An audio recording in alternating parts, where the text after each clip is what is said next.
Brazil, the largest supplier of coffee to the United States, its exports now face a 50% tariff into America. It's straining an industry that provides more than 1 million jobs in the US, and it's poised to strain prices too. Picture waking up to discover your beloved morning coffee has become collateral damage in a fierce trade battle. It sounds unbelievable, but that's precisely what unfolded when President Trump imposed a crushing 50% tariff on Brazilian coffee shipments. Instantly, the United States, the globe's largest coffee enthusiast, witnessed Brazilian deliveries abruptly stopped at its harbors. Nearly 50 vessel loads of precious beans were reportedly rejected in a single evening, creating devastating shockwaves throughout the industry.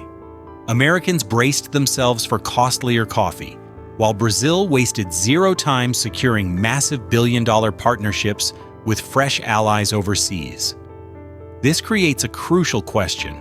By playing ruthless hardball with its primary supplier, has Washington just surrendered the destiny of your morning ritual to someone else entirely?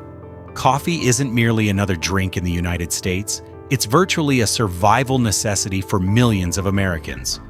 From the exhausted first sip at sunrise to the essential midday energy boost at work, the craving is absolutely enormous. Americans collectively devour over 24.5 million bags of coffee annually, averaging roughly 10.8 pounds per individual. That translates to a marketplace worth approximately $3.72 billion yearly.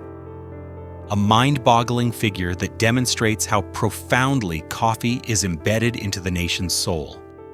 However, this national obsession runs headlong into a harsh reality: geography. The United States simply lacks the proper conditions to cultivate coffee at any meaningful scale. Coffee plants demand very precise environmental traits: tropical weather, elevated altitude, and consistent rainfall, elements you won't discover across mainland America. Only Hawaii and Puerto Rico possess truly adequate land for coffee production. This heavy dependence on foreign imports is exactly why Brazil matters so tremendously to America's coffee pipeline. The South American powerhouse typically delivers roughly 30% of all coffee that the U.S. purchases each year, making Brazil the single dominant source by an enormous margin. In simple terms, about 1 in every 3 cups of coffee consumed in America originates from Brazilian beans. That supremacy isn't coincidental. Brazil stands as the world's leading coffee producer, boasting vast coffee-growing territories, perfect climate conditions, and over a century of expertise feeding the global marketplace. For decades, U.S. coffee enthusiasts benefited from that steady stream of affordable Brazilian beans filling their mugs day after day. By mid-2025, that once theoretical concern started transforming into a very real nightmare for United States coffee drinkers. The breaking point arrived on August 1, 2025, when Washington imposed a staggering 50% tariff on all coffee imports from Brazil, a shockingly severe measure that few in the industry anticipated. Brazil's government refused to accept the blow silently. The very next morning, Brazil's president adopted a defiant stance, declaring he would never humiliate himself or his nation by surrendering to U.S. demands. This bold rejection was more than mere posturing. It signaled that Brazil wouldn't buckle under Washington's intense pressure. The consequences were immediate and catastrophic. American importers scrambled to hastily rewrite or abandon long-established deals with Brazilian suppliers, desperately searching for replacement beans. Within the first week, Brazilian coffee reaching U.S. ports plummeted by approximately 18% compared to the identical period a year earlier. If Washington expected Brazil to collapse under pressure, it was severely mistaken.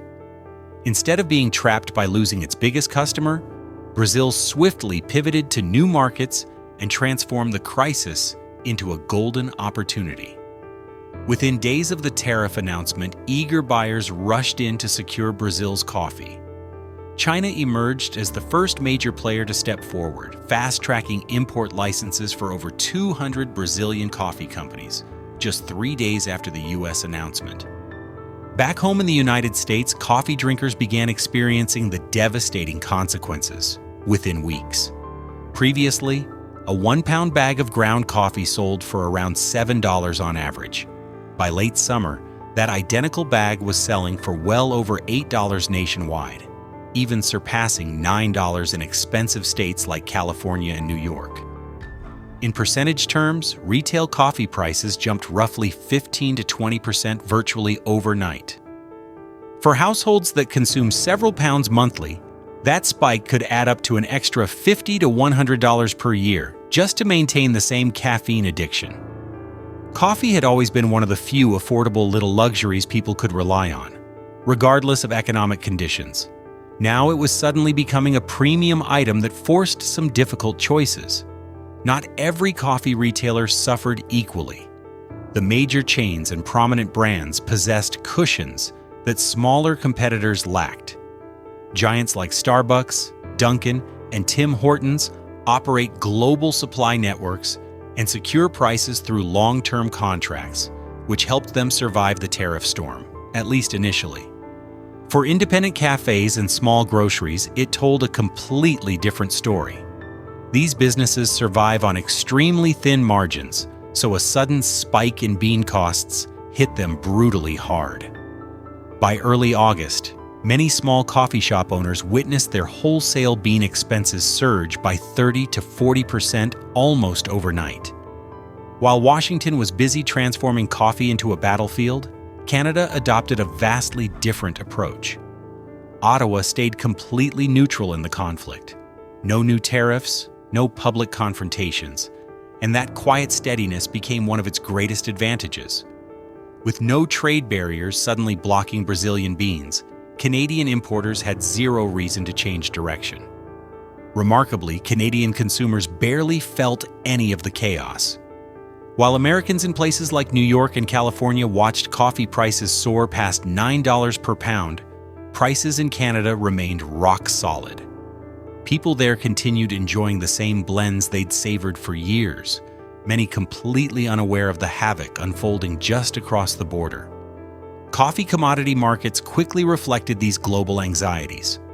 On the New York Exchange, Arabica futures began climbing dramatically, up over 30% by late summer, while in London, Robusta coffee prices surged more than 50%.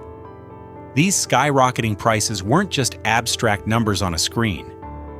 They directly increased costs for importers and eventually for consumers worldwide. The potential scale of disruption loomed enormous. Together, Brazil, Vietnam, Colombia, and Ethiopia produced nearly 70% of the world's coffee supply. If the U.S. were to extend steep tariffs to even a couple more of those major suppliers, the global market could be thrown into complete chaos. Coffee isn't like oil or corn. You can't suddenly plant new groves of coffee trees and expect a harvest next month. In a worst-case scenario where multiple key sources were eliminated, the world would face sharply higher costs for coffee and far fewer options on store shelves. The beloved morning ritual that millions depend on could become an expensive luxury, fundamentally changing how we start our days. This coffee trade war perfectly illustrates how quickly global supply chains can unravel when politics interferes with commerce. What began as a bold policy move to pressure Brazil has instead strengthened Brazil's position in global markets, while leaving American consumers paying the price.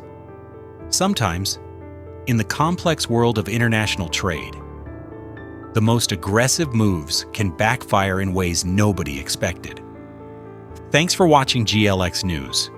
Your support means everything to our channel's growth.